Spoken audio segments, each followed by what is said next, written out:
Halo warga sipil sekalian. Jadi langsung saja kemarin gue dapat DM dari follower yang punya cita-cita jadi dokter. Terus dia ngerasa rendah diri, dia ngerasa cita-citanya mustahil terwujud dan dia ngerasa sangat-sangat terpukul dan tertekan. Kenapa demikian? Karena dia hanya mendapatkan skor IQ sebesar 106 dan menurut beliau angka 106 itu mustahil untuk jadi dokter dan dia ngerasa sangat frustasi. Dan ketika mendapatkan DM seperti itu kan gue sangat-sangat kaget ya, dan gue sangat-sangat terguncang juga. Kenapa demikian? Karena sejak kapan IQ 106 itu adalah IQ yang perlu dikhawatirkan dan rendah sehingga lu nggak bisa jadi dokter. Ya, saat gue tanya kenapa dia bisa berpikir demikian, karena belakangan di FYP-nya keluar tuh pembahasan soal IQ dan dia kaget ngelihat influencer IQ-nya tinggi-tinggi banget dan dia baru kali itu dalam hidupnya ngerasa bahwa IQ yang dia miliki itu inferior. Sungguh sebuah pemahaman yang keliru. Untuk itu konten ini dibuat karena dalam konten ini gue mau meluruskan pemahaman yang salah soal IQ ini dan memberikan tips, trik, tutorial, dan hal yang sangat efektif untuk melatih otak kita bekerja dengan lebih baik. Ever compete with her? All I ever ask was attention, but you turned your back, left me helpless. I put my trust, but you tossed it away like it was nothing.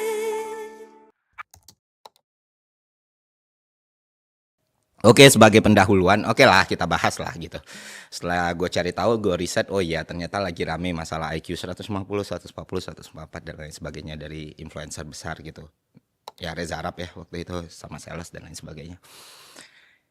Nah, di sini gue nggak akan ngebahas apakah itu benar atau salah ya, karena kita skeptikal aja gitu. Itu nggak bisa dibuktikan apapun soal kebenaran dan kebohongan yang nggak bisa. Seyakin-yakinnya lu itu benar ya nggak bisa, seyakin-yakinnya lu bilang itu salah juga nggak bisa, karena tes IQ itu sangat kompleks teman-teman.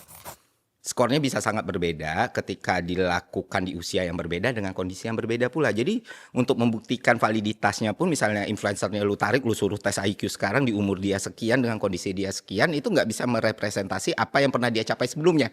Dan itu tidak menggugurkan nilai kebenaran atau validitas atas sebuah ucapan atau informasi yang disampaikan. Paham nggak sampai sini? Nah, untuk itu sebenarnya sangat tidak penting dibahas kalau itu IQ benar atau tidak gitu loh. Nggak ada gunanya teman-teman berdebat soal ini. Dan kalau lu mau tahu sebenarnya segitu gampangnya teknologi yang ada sekarang ini untuk mengakomodir semua keinginan lu tinggal tanyanya ChatGPT, ciri-ciri orang ber-IQ tinggi itu keluar semua dan lu cocokin kalau itu memang sepenting itu. Nah, sekarang yang mau gue luruskan adalah ya kayak gue bilang tadi, 106 itu bukan rendah, dan kalau lu dapat nggak 140, nggak 150, nggak 120, bukan berarti hidup lu berakhir dan bukan berarti kesempatan nggak diperuntukkan untuk lu gitu. Nah, gue sendiri apakah gue pernah tes IQ? Ya, gue pernah melakukan tes IQ pertama itu umur 6 tahun. Dan kenapa gue melakukan tes IQ itu? Karena gue berterima kasih ya kepada Universitas Negeri Jambi yang memfasilitasi. Terus gue melakukan instalasi komputer, gue merakit komputer di usia tersebut. Jadi mereka pengen tahu nih, anak umur 6 tahun kok udah bisa kayak gitu, dan keluarlah skornya. Sudah itu waktu kuliah juga dibilang sama dosen gue kalau lu bisa lulus di sini berarti IQ lu pasti di atas itu, kata dia. Pasti ya di atas skor tertentu lah. Yang mana setelah kita cocokkan dengan beberapa orang termasuk istri gue sendiri, dia lulusan 81, skor IQ-nya superior, SD, akselerasi, dan ya masuk ke situ. Jadi ya bahan riset yang menarik buat gue dari dulu, mengingat bagaimana manusia meningkatkan kecerdasan otaknya. Karena yang paling penting itu bukan skor IQ-nya Bapak Ibu semua. Yang paling penting adalah bagaimana kita mengoptimalisasi otak kita bekerja dan mendapatkan hasil terbaik dari hal tersebut gitu. Karena balik lagi, IQ itu kan potensi ya, raw ya. Artinya potensi bisa besar sekali tapi nggak pernah bisa fulfill the potential. Misalnya lu kayak ngomong pemain bola, gue pernah sempat bilang Hatem Ben Arfa secara potensi dia besar sekali tapi dia nggak pernah menyampai 1/3 dari potensinya. Ujungnya apa? Tetap aja gagal. Nah, misalnya katakan potensi lu nggak 1000, potensi lu 100 nih. Tapi lu bisa meraih 100/100, jelas lu lebih baik daripada orang yang punya potensi 1000 tapi cuma bisa meraih 20/1000. That's it, mengerti kan maksud gue? Nah, sekarang di konten ini gue bakal jelasin apa-apa aja yang lu harus lakukan supaya potensi lu bisa maksimal dan otak lu bisa bekerja dengan benar. Sehingga kalau otak lu udah bisa bekerja dengan benar, skor IQ lu akan meningkat, hidup lu akan lebih enak, dan masalah-masalah yang ada di sekitar lu dalam kehidupan lu bisa selesaikan dengan baik. Dan satu lagi, mungkin itu tidak otomatis bikin lu kaya, tapi seenggaknya peluang lu untuk hidup berkecukupan jauh lebih besar.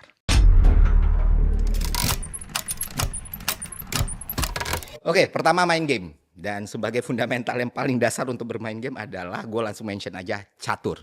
Jadi berapapun usia lu sekarang, lu coba untuk belajar main catur. Apalagi kalau lu masih muda, lu paksain diri lu untuk main catur. Karena itu game pertama yang gue mainin di usia 4 atau 5 tahun gitu. Kenapa gue diajarkan main catur? Waktu itu gue dijelasin kalau di catur lu nggak cuma menyusun secara cepat dan dilatih untuk melihat keadaan tentang diri lu sendiri, tapi juga lawan lu. Dan reaksi setelah lu melakukan sesuatu direspon sama lawan lu melakukan sesuatu dan respon apa yang lu akan berikan. Itulah yang membuat catur begitu luar biasa dan begitu efektif untuk meningkatkan kapasitas otak kita karena terbiasa melakukan hal-hal seperti itu. Sehingga lu punya pemahaman atas game teori itu jauh lebih baik ketimbang orang yang tidak terbiasa berpikir dengan cara seperti itu. Apa itu game teori? Silakan lu tanya Google dan ChatGPT. Yang mana lu tahu ketika lu menguasai game teori dengan baik, semua posibilitas akan terbuka dalam hidup lu. Nah, ketika lu bisa nih di level bisa aja bermain catur, nggak perlu menikmati, nggak perlu lu kelas Magnus, nggak perlu. Itu akan sangat membantu lu untuk beradaptasi dalam segala bentuk medan kehidupan yang lu jalani. Nah, apakah cuma game catur? Oh, tentu tidak. Banyak lagi game-game yang memang bisa meningkatkan kapasitas otak kita. Misalnya yang paling populer, katakan Mobile Legends atau Dota gitu. Game-game ini sangat tricky ya teman-teman, karena kalau kita melihat dan melakukan pendekatan dengan cara yang salah, ini justru bisa destruktif karena oksitoksin, dopamin dan lain sebagainya. Tapi kalau ini ditreat dengan benar, dengan waktu yang benar, maka game ini akan menghasilkan dampak yang positif bagi kerja otak lu. Karena apa? Karena lu terbiasa melakukan yang namanya problem solving dan merespon semua posibilitas yang ada dalam 1 sampai 10 menit game. Nah, sederhananya begini. Kalau lu mau Mobile Legends yang lu mainin itu bisa bermanfaat buat kapasitas otak lu, pertama, jangan pernah ngejar ranknya. Atau jangan pernah ngejar cuma pengen menangnya. Tapi biasakan bermain gimana lu bikin gameplay yang mind blowing, gimana lu bisa ngekill dengan keadaan tertentu, dan gimana lu bisa bertahan dengan keadaan tertentu. Pernah ada fase main Mobile Legends, salah satu hero yang gue lakukan riset yang gue ulik beneran itu Sun, yang mana waktu itu nggak meta ya. Dengan menggunakan Sun, gue terbiasa untuk berpikir kayak gimana dengan Sun ini dan posibilitas yang gue hasilkan dari Sun ini, gue bisa mapping, tingkat akurasi gue untuk map awareness itu jauh lebih tinggi dan gue bisa bertahan dengan baik. Jadi salah satu gameplay yang gue save dan gue record waktu itu adalah dengan gue menggunakan Arrival Sun, gue bisa nyelamatin turret yang tinggal 1 hit. Itu yang akan membantu kapasitas otak lu berkembang dengan metode dan pendekatan game seperti itu. Dan game-game kayak real time strategi, Age of Empire, Civilization itu juga bisa menghasilkan dampak yang sama positifnya. Artinya apa? Artinya hampir semua game punya tuh posibilitas itu. Tapi lu harus ingat tujuan lu main bukan cuma untuk berekreasi, tapi meningkatkan kecerdasan yang ada di kepala lu. Dan jangan sampai terobsesi dengan sesuatu. Kalau udah sampai di situ, destruktif.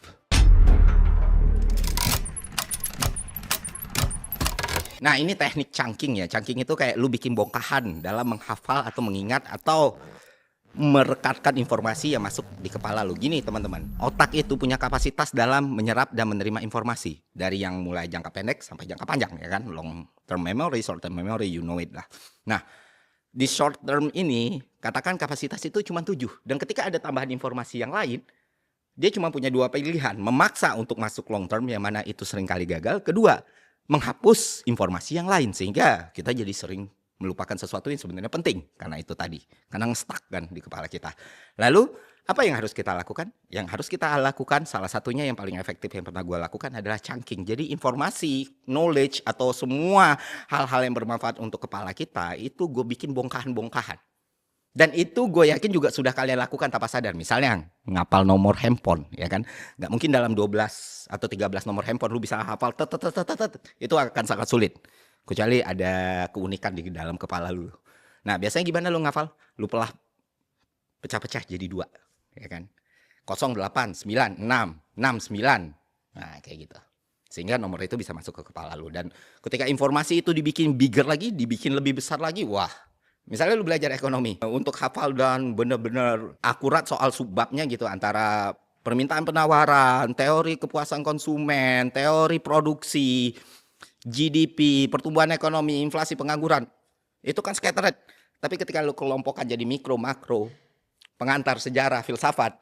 Nah, itu semua jadi kekompres di kepala lu, kayak lu ngezip lah di komputer. Nah, itu juga yang lu harus lakukan di otak lu. Jadi terbiasa melakukan chunking atas semua knowledge dan informasi yang lu miliki. Jadi ketika lu dapet momen atau lu butuh untuk mengeluarkan hal tersebut, lu udah teratur tuh mengingat apa yang lu udah pahami sebelumnya.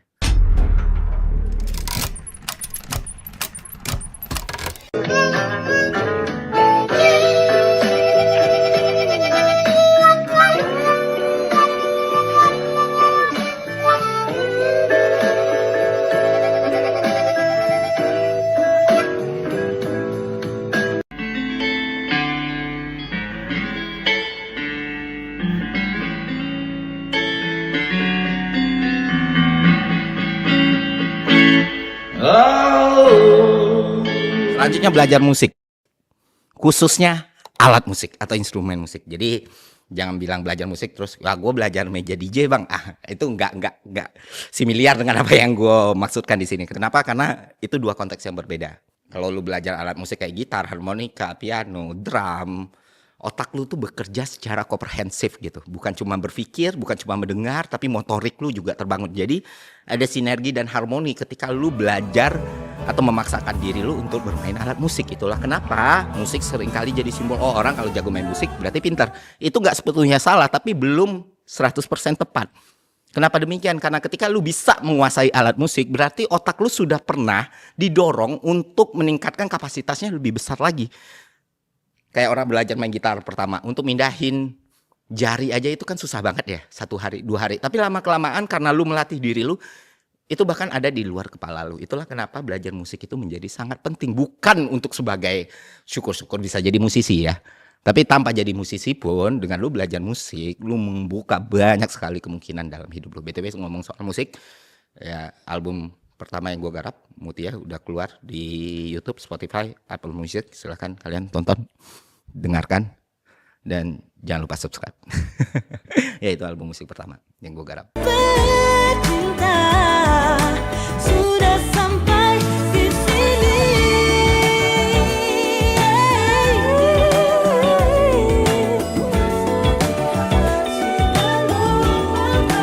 Hasratku tak lagi untuk saling bercinta. Gaul dengan orang pintar. Nah ini juga sangat membantu sekali. Dan kayaknya gue gak perlu ngejelasin lebih panjang. Bukan berarti lu harus eliminasi circle pertemanan lu, tapi kan lu bisa tambah gitu loh. Circle yang asiknya, gaulnya tetap ada, tapi berusaha dekatkan dengan orang yang menurut lu approve nih. Bisa ngasih banyak benefit buat lu, bisa ngasih banyak knowledge buat lu, dan bisa membuat lu asking atau mempertanyakan lagi semua keyakinan yang selama ini lu yakini. Nah terakhir ini yang sangat-sangat esensial dan sering kali gue gunakan belakangan ini. Pelajari sesuatu yang lu ragukan lebih besar daripada mempelajari sesuatu yang selama ini lu yakini. Dan ini akan menambah khasanah lu dengan sangat luar biasa teman-teman. Kenapa gue bilang kayak gitu? Karena manusia terbiasa otaknya bekerja dengan bias kognitif. Artinya kita menganggap sesuatu itu empirical, itu terbukti padahal belum tentu. Karena kita meyakini hal tersebut. Itulah pola kita menggunakan ChatGPT yang salah ya. Karena ketika lu mau bantah satu argumen, lu coba susun promptnya untuk menguatkan diri lu. Dan ditambah lagi ChatGPT itu punya pola untuk afirmasi ya kan. Dia berusaha untuk menyenangkan semua orang. Itulah yang bikin orang makin bodoh ketika menggunakan AI. Bukan karena AI-nya, tapi karena cara menggunakannya membuat lu semakin bodoh. Nah itu yang harus diubah. Misalnya lu punya keyakinan bumi itu tidak datar, bumi itu bulat. Maka lu coba tuh cari tahu tentang bumi itu datar. Hasilnya apa? Hasilnya satu, lu mendapatkan hal yang jauh lebih solid. Kedua, misalnya lu meyakini bumi itu bulat, keyakinan lu atas bumi itu bulat akan semakin besar. Sementara argumen tentang bumi itu datar, lu semakin memahami kenapa orang bisa percaya dengan hal-hal seperti itu, sehingga menambah pendekatan dan pengetahuan yang mungkin akan bermanfaat dan bisa digunakan di lain kesempatan yang lu gak pernah tahu gitu.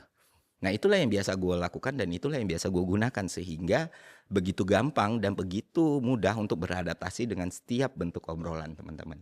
Jadi nggak ada salahnya misalnya lu meyakini Indonesia itu baik-baik saja ya, lu coba cari tahu kenapa Indonesia itu tidak baik-baik saja. Atau sebaliknya, lu meyakini ekonomi Indonesia itu buruk, lu coba lebih dalami kenapa Indonesia itu ternyata tidak buruk.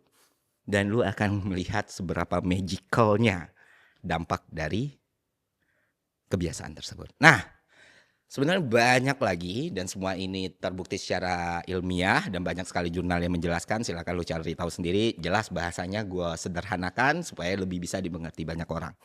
Dan apapun kehidupan gue sekarang basisnya apa yang gue jelasin tadi gitu.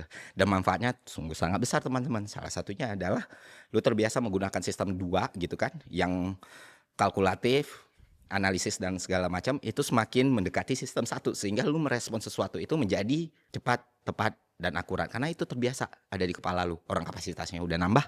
Nah, kedua, lu akan lebih mudah untuk membaur dengan orang, bersosialisasi dengan orang tanpa harus kehilangan diri lu sendiri. Ketiga, yang paling terakhir nih dampaknya, ya nggak mungkin skor IQ lu nggak naik kalau lu udah bisa memetakan ini semua. Artinya semua hal yang gue jelasin tadi itu akan meningkatkan kognitif lu. Ketika kognitif lu udah naik, segitu gampang knowledge untuk masuk dan lu gunakan semaksimal mungkin. Jadi ya itu aja konten kali ini. Jangan lupa subscribe Mutia Nadira ya, album project musik pertama gue di situ sama Muti. Kedua, jangan lupa subscribe Trivelas, di situ kita bakal ngomongin bola dan lain sebagainya. Itu aja dari gue, semoga bermanfaat. Sampai jumpa di konten selanjutnya. See ya.